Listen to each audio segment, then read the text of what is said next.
안녕하세요. 저는 20대 여자입니다. 어릴 때 저는 주로 혼자였어요. 언젠가부터 제 기억은 늘 집에 혼자 있거나 혼자 밥을 챙겨 먹거나 아침에 일어나서도 혼자 책가방을 등에 메고 집을 나서던 기억이 대부분이에요. 더 어릴 때는 집안 분위기가 좀 달랐는데 초등학교에 갈 즈음엔 늘 그랬어요. 제가 아빠랑 둘이 살았거든요. 그러나 아빠는 주로 집에 없었어요. 어떤 때는 아예 집에 들어오지 않는 날도 있었죠. 그날은 어쩐 일인지 아빠가 일찍 집에 오신 날이었어요. 그러나 제 질문을 듣자마자 아빠는 들고 있던 가방을 집어던진 뒤 다시 집을 나가버렸습니다. 그 후로는 더 혼자가 됐던 것 같아요. 늘 혼자서 모든 걸 했다 보니 아쉽진 않았어요. 다만 결국 대답도 듣지 못한 채 20살이 되었죠. 그럼에도 인생을 안내해주는 보호자가 사실상 없었나 보니 20살이 됐지만 뭘 하며 살아야 할지 갈피를 잡지 못했어요. 그 즈음엔 아빠와 연락이 거의 되지 않았거든요.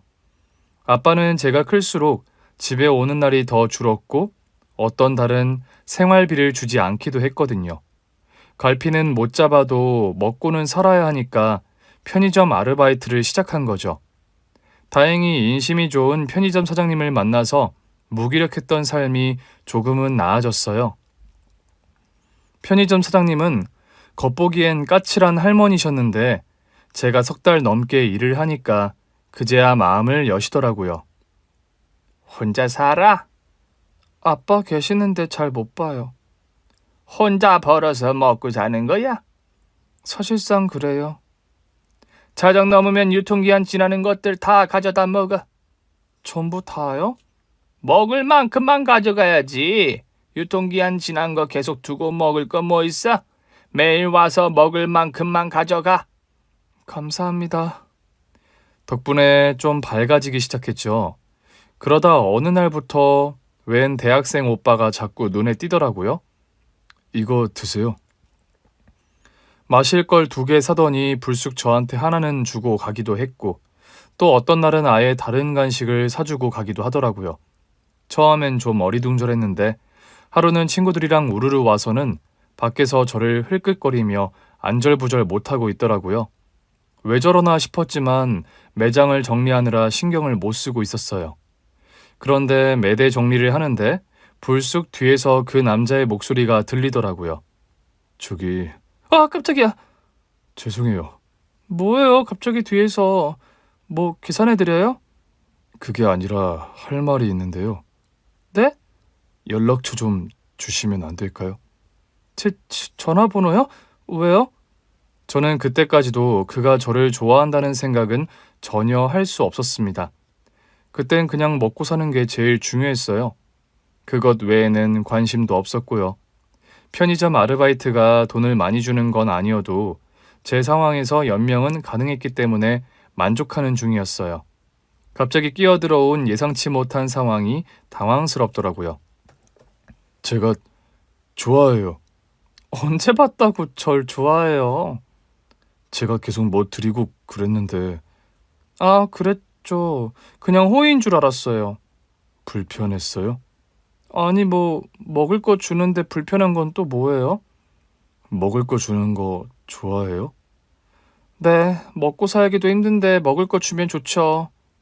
대수롭지 않게 말했는데 남자가 좀 어리둥절해서 하면서도 바보같이 웃더라고요. 왜 저러지 싶었지만 하던 정리를 마저 했습니다. 그가 저에게 연락처를 달라고 했던 것도 잊은 채 말이죠. 정리를 다 마치고 보니 남자가 매장 안에 없더라고요. 너무 무심했나 싶어 미안한 마음으로 계산대로 돌아왔는데 계산대 위에 바나나 우유랑 빵이 놓여 있더라고요. 누가 계산을 안 하고 간 건가 싶었는데 처음 보는 분홍색 포스트잇이 하나 붙어 있더라고요. 먹을 거 선물이에요. 기뻐하면 좋겠어요. 그 순간 저도 모르게 웃음을 터뜨리고 말았습니다. 먹을 거 좋아한다는 말에 먹을 거로 사람을 꿰기 시작하더라고요. 하루도 빠지지 않고 편의점에서 뭘 사주다가 나중에는 맛집에서 사온 거라며 진짜 처음 먹어보는 비싼 밥까지 사다 주는데 결국 넘어갔습니다. 처음에는 그 사람을 기다리는 건지 밥을 기다리는 건지 모르겠더니 어느 하루 그가 오지 않은 날이 있었어요. 제가 밥이 아니라 그 사람을 기다리더라고요. 그 후로도 며칠 나타나지 않아 걱정하고 있는데 그 사람이 초췌한 얼굴로 찾아온 겁니다. 손에는 또 맛집에서 줄을 서서 사왔다는 빵을 들고 있더라고요. 감기 몸살이 심하게 걸렸었어요. 이거 진짜 맛있는 빵집인데 아침부터 줄 서서 사왔어요. 감기 몸살이라면서요, 줄을 섰다고요? 그리고 내가 뭐 굶고 사는 줄 알아요? 내가 뭐 거지냐고요? 그게 맛있게 먹는 거 보고 싶어서. 저는 결국 휴대폰을 꺼내 그에게 내밀었습니다.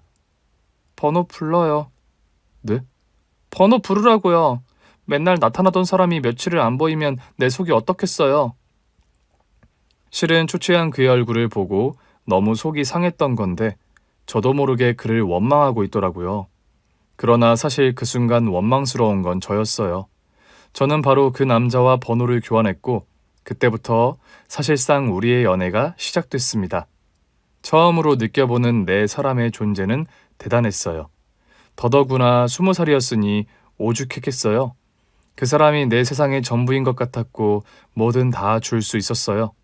그러다 덜컥 임신이 되고 말았죠. 임신 사실을 알고 나서 덜컥 두려웠어요. 이걸 알면 남자친구가 저에게서 멀어지지 않을까 겁이 났거든요. 잔뜩 겁을 먹은 채 말했더니 남자친구가 불쑥 손을 잡더라고요. 고마워. 진짜? 겁나진 않아? 겁이 왜 나? 사랑하는 여자랑 내 아이를 갖게 됐는데. 남자친구는 제 손을 잡고 부모님께 갔어요. 그러나 보기 좋게 얻어 터졌죠. 그 와중에도 제 태교에 나쁘다며 제 눈을 가리더라고요. 결국 남자친구는 집에서 쫓겨났고 우리 집으로 들어왔어요. 어차피 아빠가 집에 오는 일이 거의 없었기 때문에 제가 살던 집은 자연스럽게 신혼집이 되었어요. 남자친구는 저랑 같이 산다는 사실만으로 그저 좋은 눈치였어요. 잘 다니던 대학교도 휴학하고 밤낮 없이 일하기 시작했죠. 저로 인해 그런 선택을 한 남편을 생각하면 마음이 아프다가도 하루빨리 아기를 낳고 제가 다시 일하고 싶었어요. 그러면 남편도 다시 학교에 갈 수 있지 않을까 싶더라고요. 그럼에도 남편의 보호 아래 살아가는 일상은 참 특별했어요. 잠이 쏟아져서 때때로 남편을 기다리지 못하고 잠드는 날도 많았는데 아기의 양수 무게까지 더해져 몸무게가 10kg이나 불어난 저를 안아서 침대에 눕혀놨더라고요. 그렇게 행복한 나날을 보내며 아기와 만날 날만 기다리던 어느 날이었습니다. 한밤중에 눈을 떴는데 남편이 아직 집에 안 왔더라고요. 올 시간이 한참 지난 시간이라 전화를 걸려던 그때였어요. 휴대폰을 전화가 오더라고요. 남편이 사고가 났다는 연락이었어요. 믿기지 않아서 손에 잡히는 겉옷 하나 입고 병원으로 갔을 때였어요. 남편은 이미 세상을 떠났더라고요. 그날 우리를 인정해주지 않던 시댁 식구들에게 욕을 바가지로 먹었습니다. 심지어는 얻어 터지기까지 했죠. 처음 볼 때부터 마음에 안 들었어. 애가 우중충해서는 내 아들 잡아먹을 줄 알았다고. 죄송합니다. 죄송하면 다야? 죄송합니다. 제가 할 수 있는 말은 죄송하다는 말뿐이었습니다. 처음으로 새로운 세상을 만들어준 사람이었는데 그런 사람이 한순간 제 삶에서 사라졌어요. 그 사람이 남긴 건 제 뱃속의 아기뿐이었죠. 남편의 장례를 치른 뒤 집으로 돌아갔는데 어쩐 일인지 아빠가 와 있더라고요. 이게 다 뭐야? 웬 아기용품? 그러더니 아빠가 제 배를 보고는 눈이 휘둥그레지더라고요. 너 배가 왜 그렇게 나왔냐? 차마 제가 임신했다는 생각은 못하시는 눈치였어요. 그때 저는 남편의 장례까지 치르고 와 지쳐있던 때였어요. 저는 주섬주섬 우리 세 식구의 짐을 챙겨 여행용 가방에 넣은 뒤 말없이 그 집을 나왔습니다. 아빠가 제 등 뒤에 대고 소리쳤어요. 너 어디가? 사진 속의 그 남자놈은 또 누구고? 그 무거운 가방을 어떻게 들고 내려온 건지도 기억이 나지 않아요. 어디로 가야 할지 모르겠어서 결국 찾아간 곳은 미혼모 시설이었습니다. 그러나 아기를 낳을 즈음이 되자 두렵더라고요. 아기를 낳고 미혼모 시설에서 나가도 돈이라곤 기초생활 수급비로 받을 수 있는 게 다였어요. 아기를 낳고 바로 일할 방법을 찾아보려고도 했지만 막막하더라고요. 이제 내 남편이 세상에 없다는 걸 온몸으로 실감하고 있었습니다. 뱃속에 아기가 있었지만 아직은 혼자라는 생각에 버거웠어요.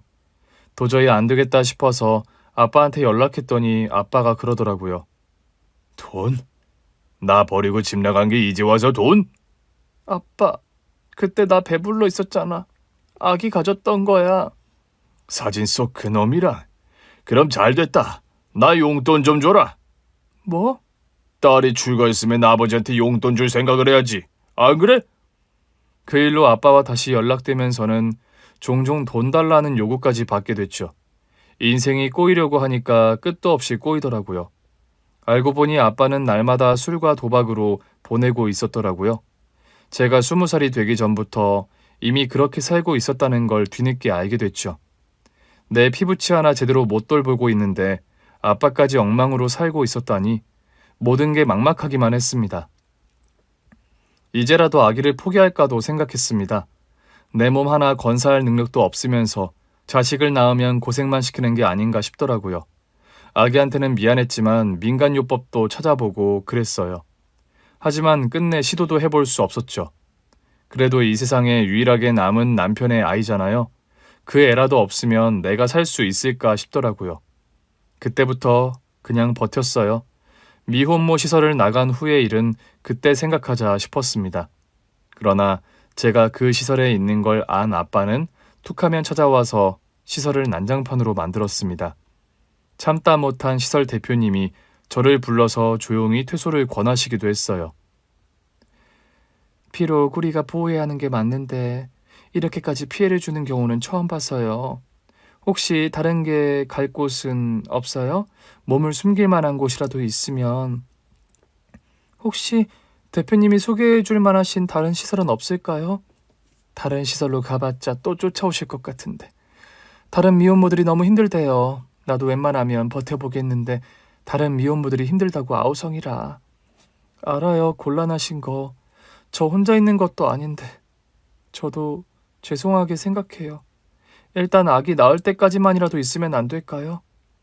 우리도 최선을 다해서 막아보긴 할 건데. 그래요, 그럽시다. 갈 데도 없는데 내보낼 순 없지. 결국 미혼모 시설에서의 삶도 녹록지 않았습니다. 매일이 눈칫밥이었어요. 밥이라도 먹으려고 나오면 주변 미혼모들의 눈치는 기본, 불평하는 소리까지 계속 들어야 했거든요. 나중에는 밥을 받아서 혼자 구석에서 가서 먹기도 하고 점점 같이 지내는 미혼모들과도 거리를 두게 되었죠. 아파도 아프다는 소리도 못하고 그저 먹고 잘 수 있는 곳이 있다는 것에 만족하며 지냈어요. 그리고 아기를 출산한 뒤 몸조리를 마치자마자 미혼모 시설을 나왔습니다. 끝내 뱃속의 아기를 포기할 수 없어서 애아빠 없이 혼자 출산을 하게 된 거죠. 통장에 있는 돈이라곤 1,000원이 다였습니다. 먹는 건 모유를 먹이면 되니까 괜찮은데 기저귀는 어떻게든 사야겠더라고요. 급한 대로 편의점으로 갔는데 1,000원짜리 기저귀가 어딨겠어요. 그 1,000원도 차마 쓸 수가 없어서 나중에 꼭 갚겠다는 심정으로 기저귀를 들고 편의점을 나오다가 결국 주인에게 붙잡혀 재판을 받게 되었습니다. 재판을 받는데 너무 부끄럽더라고요. 통장 잔고가 1,000원이라 기저귀를 훔쳤다는 사실이 밝혀지는 것도 그런 엄마인 것도 다 부끄러웠어요. 그렇게 판사님들이 나오시기에 자리에서 일어났는데 저를 보더니 판사님이 흐느껴 우시는 겁니다. 선영아, 어쩌다 이렇게 되었어? 처음엔 긴가민가 했는데 고개를 들어 판사님의 얼굴을 본 순간 저는 너무 놀라 졸도하고 말았습니다. 판사님, 이게 무슨 일이야, 어? 판사님은 저에게 달려와 손을 잡으셨어요. 사람 잘못 보셨어요. 잘못 보긴 뭘 잘못 봐, 너 맞구만. 너무 창피해서 그러니까 그냥 죗값 받게 해주세요. 재판이야 공정하게 진행되겠지. 하지만 널 모른 척할 순 없어. 왜 모른 척 못해요? 우리가 무슨 사이라고? 늘 네 생각 많이 했어. 내 생각을 왜 하는데요? 그리웠으니까. 우리가 함께한 시간을 생각하면 사무치게 그리웠거든. 너는 어릴 때라 잘 기억나지 않겠지만 나는 다 기억해. 모른 척해요. 이제 와서 나 같은 사람이랑 안다고 얘기하면 판사님만 곤란해져요. 그런 게 어딨어. 우린 자매잖아. 저는 화들짝 놀라 언니의 입을 막았습니다. 그런 소리 하지 말라니까. 겁먹을 거 없어. 나 엄청 공정한 판사야. 일단 재판은 받아. 그 다음에 얘기하자. 감사하게도 재판 결과는 잘 나왔습니다. 제가 기초 상황 수급자라는 상황인 것, 훔쳐서 달아난 게 아니라 주인에게 잡힌 것도 다 반영이 되어 무사히 법원을 나올 수 있게 된 거죠. 재판이 끝나자마자 저는 도망치듯 재판장을 빠져나가려고 했어요. 그러나 언니의 손에 붙들리고 말았죠. 어디가? 언니, 나 같은 사람이랑 말을 왜 섞어? 여기 언니 직장이잖아. 직장 다니려고 가족 외면하는 사람 어딨어? 말 조심해. 가족이라니. 우리 가족 맞잖아. 심지어 피도 섞인 자매잖아. 그래서 이제 와서 우리가 자매인 거 밝혀서 좋을 게 뭐 있는데? 가서 얘기 좀 하자. 어쩌다가 편의점에서 기저귀까지 훔치려고 한 거야. 기초생활 수급자라며. 돈을 못 벌었으니까. 기저귀를 훔쳤다는 건 아기가 있다는 뜻이잖아. 나 애 낳았어. 아이 아빠는 사고로 떠났어. 뭐? 미안해. 이런 꼴 보여서. 언니는 판사까지 돼서 근사하게 살고 있는데 내가 너무 부끄러워서 그래. 언니 앞에서 부끄러울 게 뭐가 있어. 난 그 힘든 상황을 너 혼자 견딘 게 더 마음이 아파. 언니 잘못 아니잖아. 내 선택이었던 거지. 남편 떠나고서 이렇게 된 거야? 그 전이라고 상황이 좋았던 건 아니야. 고등학교는 졸업했는데 딱히 뭘 해야 할지 모르겠더라고. 아빠는? 언니가 조심스럽게 아빠라는 단어를 말하더라고요. 늘 집에 없었어. 그냥 혼자 크다시피 했어. 세상에. 그래서 네가 인생의 갈피를 못 잡았구나. 네 삶에 관심을 두는 어른도 없고 어떻게 살아야 할지도 모르겠고. 어떻게 알았어? 그래서 부모가 중요한 거잖니. 어릴 땐 아빠가 그런 사람인 줄 몰랐는데. 언제 알게 됐니? 그 전에는 쥐꼬리만한 생활비라도 줘서 어떻게 버텼는데 언젠가부터 생활비를 안 주더라고. 근데 잠깐, 혹시 언니는 알고 있었어? 엄마랑 아빠가 자주 다투셨잖아. 너는 어려서 자고 있었고 나는 몰래 깨서 다 들었지. 뭐? 그럼 엄마가 언니 데리고 집 나간 이유가 아빠 때문이었어? 몰랐구나. 난 몰랐어. 어느 날 아침에 일어났는데 엄마가 언니만 데리고 사라져서 그게 너무 악몽 같아서 엄마랑 언니랑 같이 살았던 꿈인 것만 같았거든. 아니야. 우리 같이 살았던 거 맞아. 난 지금도 꿈 같아. 어떻게 언니가 내 앞에 있어? 미안해. 나도 네가 많이 그리웠어. 나는 오죽했겠어? 엄마까지 사라졌으니? 넌 정말 충격적이었을 거야. 엄마도 내내 우셨어. 엄마는 어디 있어? 돌아가셨어. 왜? 아빠랑 이혼하고 재혼해서 짧게 행복하셨는데 병이 생기셔서. 그래도 행복했나 보네. 그 행복이라는 게 그래도 새아빠를 만나서 조금 얻은 거였는데 오래가지 못했지. 섭섭해하지 마. 엄마는 돌아가시기 전까지도 네 얘기만 하셨어. 뭐라고? 나한테 너 좀 찾아달라고. 그 개차반 아빠 밑에서 애가 뭘 보고 컸겠냐면서 찾은 뒤에 애가 보잘것없이 자랐어도 좀 돌봐주라고. 그래도 너희 둘은 진짜 자매 아니냐고. 엄마 삶도 진짜 기구하다. 겨우 좋은 사람 만났으면 좀 잘 살지. 널 두고 그러실 수 없었던 것 같아. 어차피 난 같이 살지도 않는데 뭐하러 그래. 엄마니까. 얼마나 한이 되셨겠니? 근데 왜 언니만 데리고 간 건데? 너는 아빠 딸이었으니까 아빠가 포기를 안 했대. 사실 난 그게 더 부럽기도 했다. 그게 왜 부러워?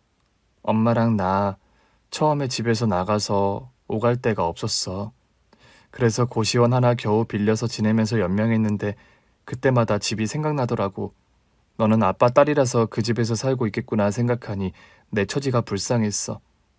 난 언니가 아빠가 다른 줄을 나중에 알았어. 그래서 처음엔 엄마가 언니만 데리고 나간 게 너무 슬펐어. 나만 버림받은 것 같아서. 너만 소외감 느꼈던 게 아니야. 나중에 알고 나선 이해가 됐지. 아빠가 술에 잔뜩 취해서 그랬거든. 나랑 아빠만 버리고 자기 딸 데리고 도망간 거라고. 그래서 아빠한테 그랬다? 난 엄마 딸인데? 그랬더니 아빠가 막 화내면서 네가 내 딸이지 왜 그 여자 딸이냐고 난리를 피우더라고. 그래서 알게 됐어. 내가 태어났을 때부터 언니가 있었다 보니까 나는 당연히 언니가 우리 엄마 아빠 딸인 줄 알았거든. 근데 돌아보니 언니는 늘 아빠 앞에서 위축돼 있었던 것 같은 거야. 나는 아빠가 좀 싫었어도 무섭진 않았거든. 난 무서웠어. 술만 취하면 나더러 너는 뭔데 내 집에 사느냐고 포거는 기본이고 어떤 날은 손까지 올리는데 그건 엄마가 필사적으로 막았지. 그럼 엄마 아빠 이혼의 이유가 아빠의 술, 도박 문제. 우리가 어릴 때부터 심각했다고 하더라고. 나도 다 커서 엄마한테 듣고 안 거야. 정말? 그래도 일은 했잖아. 술의 힘으로 일하고 그 돈으로 도박하고 우리가 같이 살 때도 엄마한테 가져다 준 생활비는 얼마 안 됐대. 세상에, 난 몰랐지. 설마 나한테 줬던 그 정도의 돈이었나? 그랬을 거야. 그럼 생활비로는 턱없이 부족했겠는데? 나도 커서 알았어. 그때 엄마가 너무 힘들었대. 엄마라도 나가서 돈이라도 벌려고 하면 또 난동을 피웠나 봐. 집에 가만히 있으라고. 그동안 견딘 게 용하네. 그래도 나한텐 그렇게까지는 안 했어. 물론 요즘은 나한테도 돈 달라고 하더라. 기초생활수급자인 너한테 돈을 달라고 한다고? 그래서 더 힘들었어. 혼자 아기는 낳아야 하는데 갈 데도 없고 아빠는 그런 나한테 돈 달라고 미혼모 시설에 와서 난동까지 피우고. 아빠 집에서 나온 거야? 원래는 아빠가 하도 집을 비우니까 남편이랑 그 집에서 지냈는데 남편 떠나고 나니까 도저히 그 집에선 못 있겠더라고. 남편 생각이 너무 많이 나서. 세상에. 그래서 미혼모 시설에 있었던 거야? 그런데 아빠는 어떻게 그러니? 거길 가서 난동을 피우면 어떡해? 너무 힘들었어. 시설에서도 눈치 보여서 더는 못 있겠더라고. 그래서 지금은 어디 있는 거야? 그냥 지하에 있는 단칸방에 있었어. 고시원은 애가 있어서 안 된다고 해서. 월세는 냈고 미혼모 시설 나온 지 한 달 안 돼서 아직은 안 밀렸어. 내질 않았으니까. 뭐? 그럼 보증금은 어떻게 마련했고? 사실상 지하에 방치된 방이라 다름이 없어서 보증금이 없더라고. 월세도 적어서 기초생활수급자로 돈 나오면 낼 수 있었어. 일단 가자. 어? 너 이제부터 가보자고. 저랑 아기가 살던 지하방을 본 언니는 눈물을 터뜨렸습니다. 어떻게 이런 방에서 애 키울 생각을 했어? 그럼 어떡해. 아빠한테 가면 돈 달라고 난리만 칠 것 같은데. 언니 찾을 생각은 안 했어? 엄마 찾을 생각은? 나도 아빠한테 세뇌돼서인지 둘이 우릴 버렸다고 생각했으니까 어떻게 찾아. 더더구나 언니는 아빠 딸도 아니라는데 더 못 찾지. 그래도 찾아왔어야지. 이렇게까지 힘들면. 이런 걸 보여서 미안해. 그러니까 그냥 모른 척하라고 했잖아. 언니 마음만 힘들 테니까. 아기는 윗집 할머니가 봐주고 계셔. 내가 재판받는 동안만 부탁드렸거든. 언니는 방안을 보더니 얼마 되지 않는 짐을 챙겨 자신의 차에 실었습니다. 언니, 우리 집은 왜? 그럼 내가 너랑 내 조카를 이 집에 두고 갈까봐? 언니, 나 괜찮아. 지금은 비록 힘들지만 애 모유만 떼면 일도 할 수 있어. 애가 아직 모유 아니면 밥을 안 먹어서 붙잡혀 있는 거야. 일단 가자. 아기 데리고 와. 저는 결국 언니에게 붙들려 차에 탔어요. 언니는 아기를 보자마자 눈에서 꿀이 떨어지더라고요. 아이고, 세상에. 우리 아기 고생 많았네. 이젠 이모가 있으니까 걱정하지 마. 이모가 너랑 엄마랑 다 돌봐줄게. 언니, 나 이제 와서 언니한테 짐이 될 순 없어. 자매끼리 짐이 되고 말고가 어딨어. 짐이 왜 안 되겠어. 언니도 엄마랑 집 나와서 고생 많이 했다며. 난 도와주지 못했잖아. 그땐 우리 둘 다 어렸고 나 판사야. 너랑 조카 데리고 살 정도는 돼.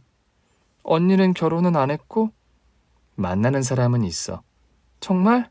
그러면 더더욱 안 되지.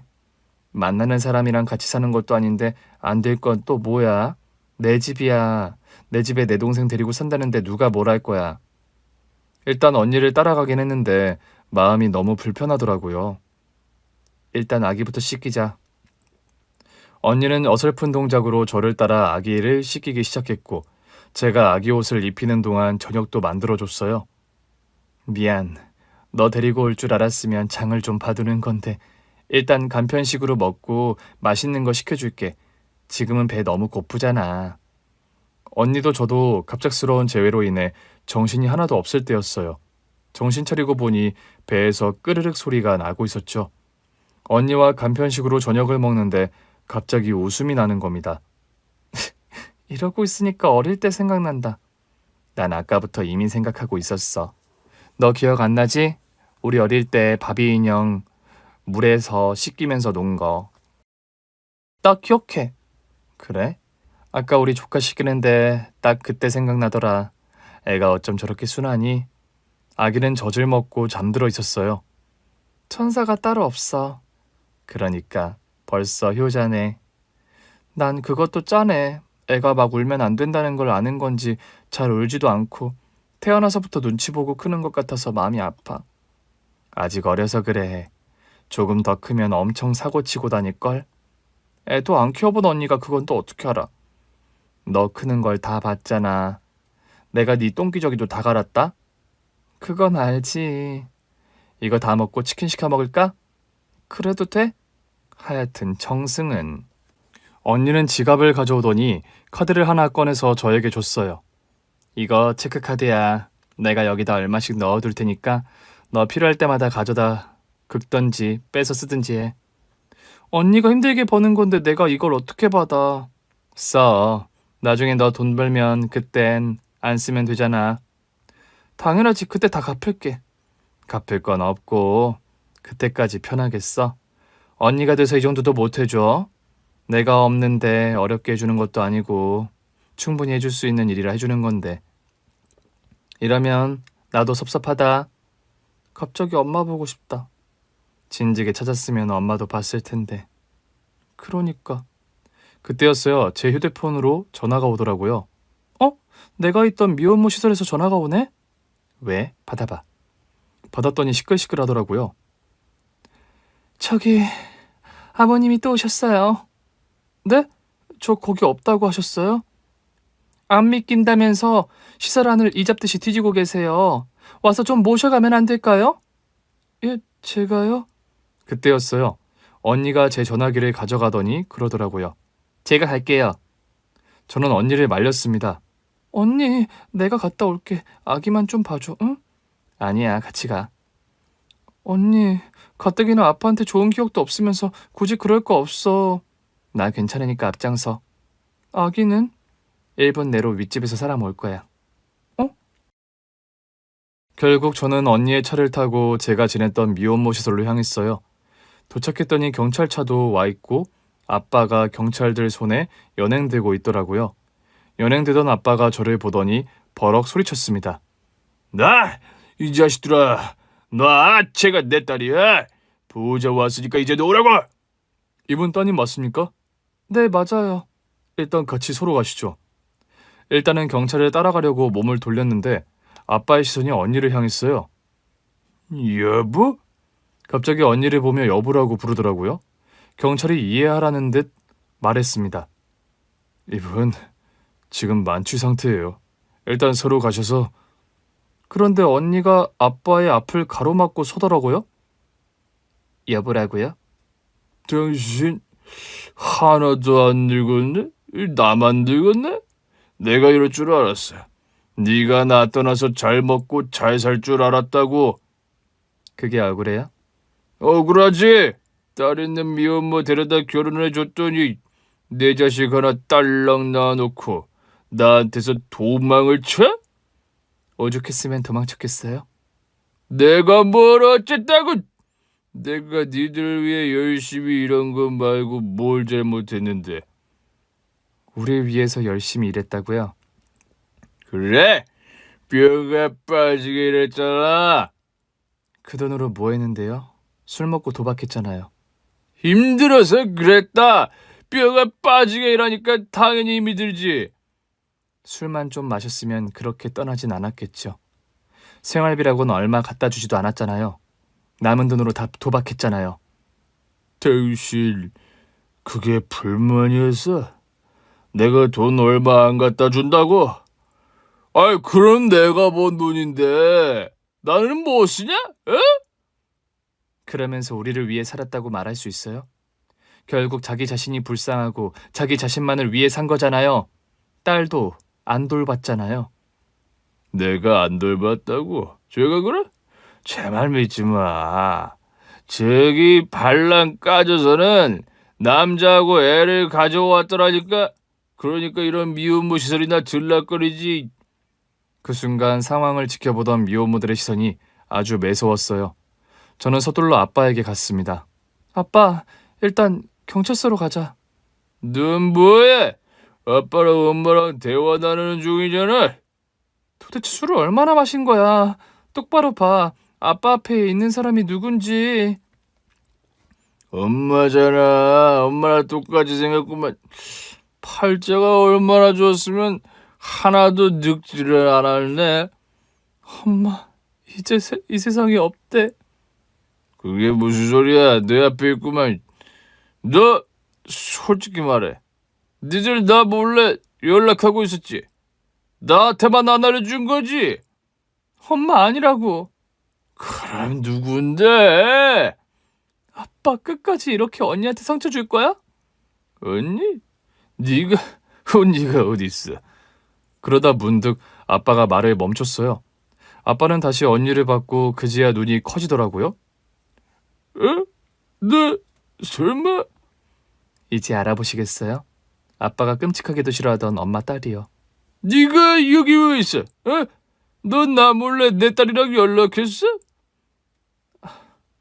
아빠 딸이기 전에 내 동생이에요. 허튼 소리 하지 마. 얜 내 딸이야, 내 거라고. 자식이 소유물이라도 돼요? 당연하지. 그러니까 네 엄마가 너만 데리고 간 거 아니야? 엄마는 동생도 데리고 가고 싶어 했어요. 그건 안 되지. 얜 내 거니까. 얘기를 듣는데 소름이 다 끼치더라고요. 내가 왜 아빠 거야? 아니거든? 그럼 네 엄마 거다 이거야? 그럼 내 건 어디 있는데? 이젠 아빠 건 아무것도 없지. 아빠가 그렇게 만들었잖아. 뭐야? 엄마 돌아가셨대. 그 썩을 년, 내가 그럴 줄 알았다. 나보다 먼저 갈 줄 알았어. 재혼해서 행복하게 잘 살다가 갔대. 저는 일부러 더 야고를 하고 엄마가 힘들었다는 얘기는 하지 않았어요. 그러자 아빠의 얼굴이 불그락 푸르락 해지더라고요. 뭐야, 재혼해? 몰랐어? 엄마 되게 행복했대. 아빠 같은 남자 안 만나고 좋은 남자 만난 것 같더라. 너 엄마랑 연락하고 지냈던 건 맞지? 그래서 일부러 내 집에서 나간 거지? 나 피해서 네 엄마랑 언니 만나려고. 그래, 그랬다고 생각하고 제발 나 좀 그만 찾아. 나 아빠한테 줄 돈도 없고 나랑 내 애 먹고 사는 거로도 버거우니까. 그러니까 누가 아빠 없는 애 낳으래? 네가 사고 쳐놓고 어디 와서 분풀이야? 그때였습니다. 미혼모 시설 대표님이 아빠를 향해 뚜벅뚜벅 걸어 나오더라고요. 저기 아버님. 당신이 뭔데 나한테 말을 걸어? 저요? 저는 아버님이 시설물 다 파괴한 미혼모 시설 대표죠. 따님이 우리 시설에 있던 분이기도 해서 제가 웬만하면 선처하려고 했는데 안 되겠네요. 뭐 선처? 니까짓 게 뭔데 선처를 해? 선처를 안 해야 따님도 안전하실 것 같고요. 경찰관님, 저 선처 안 합니다. 아까 했던 말 없던 거로 해주세요. 어차피 서해 가서 절차를 밟아야 했던 거라서요. 그럼 선처 없이 조사하겠습니다. 잘 부탁드립니다. 결국 아빠는 경찰에게 연행돼서 갔고 아빠가 가자 미혼모들도 나와서 저를 위로하더라고요. 진짜 의의가 없네. 무슨 저런 아빠가 다 있어요. 미안해요. 저런 아빠인 거 알면서도 우리가 무서워서 사모님을 보호 못 해줬어요. 이제라도 다시 들어와요. 저 또 이런 말하는 사람 처음 봤어. 너무 기분 나쁘다. 우리가 뭐 아빠 없는 애 낳고 싶어서 낳았나? 낳고 싶어서 낳았다고 해도 자기 선택이죠. 내 말이. 미혼모들은 아빠의 발언에 분노했고 저랑 언니는 대신 사과했습니다. 모두 너무 죄송해요. 폐를 많이 끼쳤어요. 제 동생 걱정해 주시고 다시 돌아오라고 해주셔서 감사합니다. 근데 제 동생은 저랑 같이 살 거예요. 걱정 안 하셔도 돼요. 미혼모 동기들이 자기 일처럼 기뻐해 주더라고요. 대표님도 저에게 와서 사과하셨어요. 나도 미안해요. 그때 더 지켜주지 못하고 내보낸 게 두고두고 후회됐어요. 그동안 왜 내 전화 안 받은 거예요? 이번에도 안 받는 줄 알았네. 그게 대표님이 자꾸 뭐 필요한 거 없냐고 물으시니까 죄송해서 그랬죠. 근데 그 도움이라도 받을 걸 그랬어요. 저 사고 쳤거든요. 무슨 사고요? 제가 난감해하자 언니가 대신 나서주더라고요. 다행히 잘 해결됐고 그 덕분이랄까 저랑 다시 만날 수 있었어요. 세상에 위기가 기회가 됐네요. 네. 저는 미혼모들과 대표님의 축복을 받으며 언니와 함께 돌아왔습니다. 돌아오는 길 차 안에서 언니가 그러더라고요. 조만간 그 편의점도 찾아가자.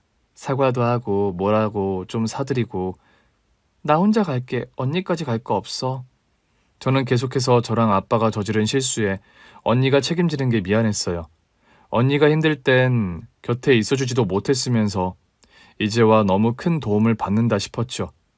언니의 집에 도착했을 때 웬 신사분이 우리 아기를 안은 채 소파에 잠들어 계셨어요. 물론 그 신사분과는 집을 떠나기 직전 인사를 나눈 상태였습니다. 언니가 웃음을 참으며 그 신사분과 우리 아기의 사진을 찍더라고요. 우리 아빠 뻗었다. 너무 죄송하네.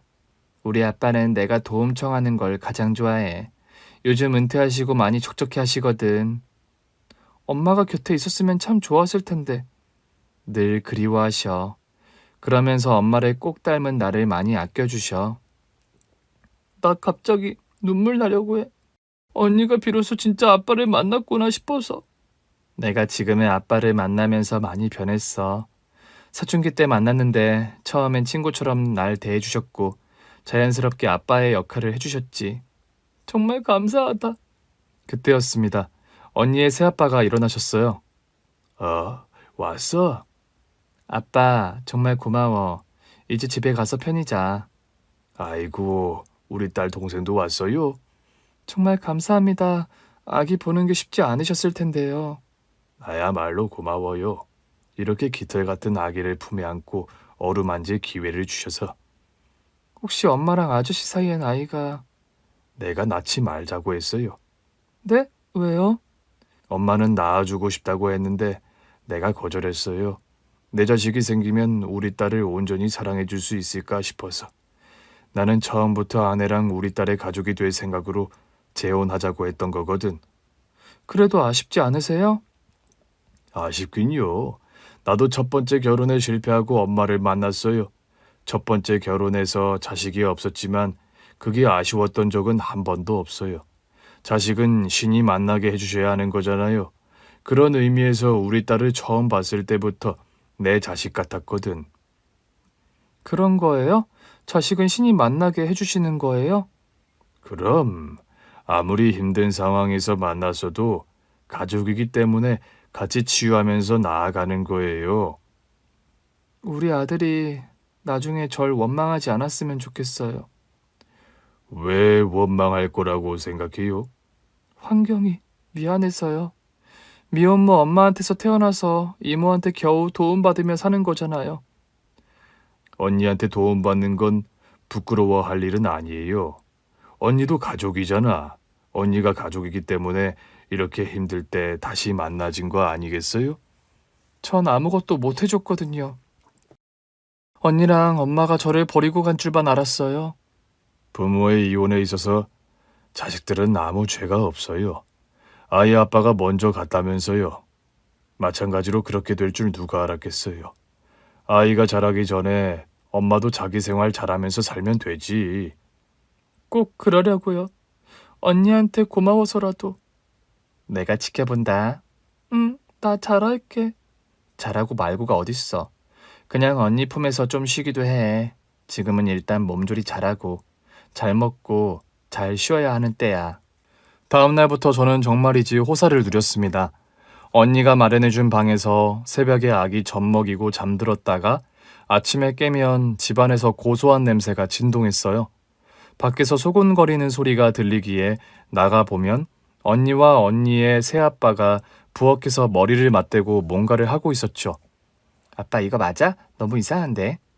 이렇게 기름은 다 걷어내는 거라고 했는데. 기름을 다 걷어내니까 숭늉 같아. 그럼 좋은 거 아니야? 맑은 거니까. 곰탕을 맑게 먹는 사람도 있나? 원래 그게 진국인 거야. 정말? 알고 보니 저 먹이겠다고 사고를 끓이고 있더라고요. 그걸로 미역국도 끓여줄 생각인 것 같기에 모른 척 방 안으로 들어왔어요. 누군가의 보호받는다는 게 이런 거구나 싶더라고요. 남편이 세상을 떠난 뒤 정말 오랜만에 속편히 잔 날이었어요. 일어났더니 언니의 새아빠가 밥을 차려주시더라고요. 언니는 출근했고 내가 백수라서 내가 한다고 했어요. 혹시 불편해요? 자꾸 존댓말 하시니까 그게 불편해요. 그럼 편하게 말할까? 네, 그래 주세요. 엄마 얼굴이 많이 있네. 언니랑 많이 닮았어. 그래요? 엄마가 정말 많이 보고 싶어 했어요. 데리고 오고 싶어 했는데 아빠가 포기를 안 해주시더라고. 우리 아빠 만난 적 있으세요? 네 문제로 만났었지. 근데 아빠는 엄마가 재혼한 거 모르던데요? 내가 변호사였거든. 엄마의 변호사인 것처럼 찾아갔었지. 엄마 쪽에서 친권을 포기하고 아이를 보내주길 원한다고. 엄마가 그랬어요? 나랑 재혼하고도 너무 힘들어하길래 내가 제안하기도 했어. 난 딸이 둘이면 더 좋을 것 같으니까 가능하면 데리고 오자고. 그래서 시작했는데 안 되더라고. 몰랐어요. 그러니까 그건 엄마 없이 힘들었던 시간을 조금은 용서해 줘. 엄마는 눈 감기 직전까지도 두고 온 너 때문에 가슴앓이 하다가 갔어. 저 때문에 병에 걸린 걸까요? 설마. 하지만 행여 그렇다고 해도 그건 엄마라서 어쩔 수 없는 심정 아니었을까? 애가 끓는 마음을 어떻게 그만하겠어. 내 배 아파 낳은 자식을 그런 아버지 밑에 두고 왔는데. 아저씨가 저한테도 새아빠가 될 뻔한 거네요? 일단 재판 결과를 지켜봐야겠지만 아버지가 다시 나오면 또 널 괴롭힐 것 같은데 어떻게 생각해? 그럴 것 같아요. 가만히 있을 사람은 아니니까. 그래서 말인데 우리 못다 이룬 인연을 이제라도 이어가 보는 건 어떨까? 못다 이룬 인연이요? 제가 이름도 바꾸고 호적도 바꾸면 아빠가 너에게 권리를 행사할 거리가 없어지잖아. 사실 오래전에 너 때문에 찾아갔을 때 이미 조사한 바로는 아버님이 빚도 많으셔. 네? 그래서 엄마가 널 특히 데리고 오고 싶어 했어. 너 성인 되고 나면 엄마 호적에 올리고 싶어 했거든. 근데 지금은 엄마가 없으니까 아저씨가 대신해주면 어떨까 싶은데. 말도 안 돼요. 아저씨가 왜 저까지 책임지려고 하세요? 네 엄마 딸이고 내 딸의 동생이니까. 그럼 나한테도 가족이거든. 아저씨. 내 욕심일 수도 있겠지만 나는 딸 하나 더 있으면 참 좋을 것 같아. 특히 이렇게 예쁜 손자를 낳은 딸이라면 더더욱. 그때부터 언니의 새아빠는 언니네 집에 살다시피 하셨습니다. 제가 젖 먹이고 나면 저 힘들다고 대신 알고 재워주시기도 하고, 제가 지쳐 잠들어 있으면 밥도 차려주시고, 분명 낯선 사람인데도 아기까지 셋이 한 집에 있는 게 하나도 어색하지 않더라고요. 그게 너무 신기해서 언니에게 말한 적도 있어요. 언니, 아저씨 말이야. 전생에 있다면 내 아빠였을지도 몰라. 그게 무슨 소리야? 난 아저씨가 너무 편해. 언니 없이 셋이 있는 거잖아. 근데도 하나도 안 불편해. 안 그래도 요즘 아빠가 너무 신났어. 너한테 뭐 해먹을까 그 생각만 하더라. 아빠가 원래 요리하는 걸 진짜 좋아해서 엄마가 부엌에 들어가 본 적이 없거든. 진짜? 그래서 나한테도 요리해주는 걸 진짜 좋아했는데 내가 크면서는 군살을 빼느라 잘 안 먹어줬거든. 지금 나한테 소원 성취하고 계신 거야? 네가 진짜 둘째 딸 같대. 그때 데리고 올 수 있었으면 참 좋았겠다고 아쉬워하셔. 그럼 언니처럼 좀 번듯하게 살았을까? 그뿐이야. 행복을 마음껏 느끼면서 마음도 풍요롭게 자랐겠지. 와, 상상만 해도 너무 좋다. 있잖아. 아빠가 네가 태블릿으로 그림 그린 걸 보셨다던데. 아, 언니가 나 쓰라고 사준 거로 그림도 그리고 있거든. 아빠가 너 웹툰 같은 거 그려보면 어떻겠냐고 그러더라. 아, 웹툰 보는 거 좋아하긴 하는데. 그럼 취미 삼아서 직접 그려보는 건 어때? 재밌지 않을까? 그러다 적성에 맞다 싶으면 학원에 가든 대학을 가든 해서 더 배우면 되잖아. 내가? 어휴, 내가 그런 걸 할 수 있을까? 웹툰은 누구든 그릴 수 있어. 그렇긴 해도 너무 늦지 않았을까? 30대가 들으면 비웃는다. 20대 여자에게 늦은 시기는 없어. 그날부터 저는 그림을 그려보기 시작했어요. 사실 어릴 때부터 그림 그리는 걸 좀 좋아했거든요. 그림을 그려서 언니의 새아빠한테 보여드렸더니 정말 기뻐하시더라고요. 우리 큰딸이 들으면 싫어하겠지만 아무래도 합가를 해야 할 것 같아. 이유가 타당해야 할걸요? 판사잖아요. 첫째, 일단 우리 손자랑 헤어지는 게 너무 아쉽고, 둘째, 내가 여기 있어야 우리 작은 딸이 마음껏 그림 연습도 할 수 있으니까. 그 이유에 저도 있다고요? 당연하지. 요즘 나랑 언니는 네 진로에 관한 생각만으로도 반나절이 가. 하여튼 둘 다 못 말려. 계속 도전해봐. 실패도 좋은 경험이니까. 뭐예요? 내가 실패할 거라 이거예요? 젖술에 어떻게 배가 불러? 조급하게 가지 말라는 뜻이야. 언니랑 새아빠가 다 도와줄 거니까. 그렇게 저에겐 또 다른 가족이 생겼습니다. 아니, 또 다른 것으로 구분할 것도 없는 진짜 제 가족이 생겼어요. 새아빠는 요즘도 저 대신 우리 아들을 돌보는 일에 전념하고 계세요. 왜냐하면 제가 대학에 들어가는 바람에 너무 바빠졌거든요. 언니의 권유로 결국 만화 학과까지 들어갔는데 가서 배워보니 그림이 더 재밌더라고요. 언니를 다시 만나지 않았다면 이 상황을 어떻게 헤쳐갔을지 잘 모르겠어요. 새아빠의 보살핌 또한 제가 새 도전을 할 수 있는 에너지를 줬고요. 결국 우리는 만날 사람들이었기에 만난 거겠죠. 그러니 만나지 않았을 때를 굳이 생각할 필요는 없는 것 같아요. 그럼에도 저는 자신 있게 말할 수 있습니다. 인생에는 한 번쯤 어떤 기회가 온다는 것을요. 아주 만약이라도 비슷한 위기가 다시 온다면 그때는 제 힘으로 이겨낼 수 있는 사람이 되고 싶어요. 그래서 만화학과에 다니며 열심히 그림 그리고 있습니다. 나중에는 우리 가족 이야기를 담은 웹툰을 그려도 재밌겠다 싶어요. 그날을 꿈꾸며 오늘도 열심히 정진하는 중입니다. 오늘 준비한 사연은 여기까지입니다. 재미있게 들으셨다면 구독과 좋아요, 알림 설정까지 눌러주세요. 그럼 저는 다음 사연으로 찾아뵐게요. 오늘도 건강하고 행복하세요.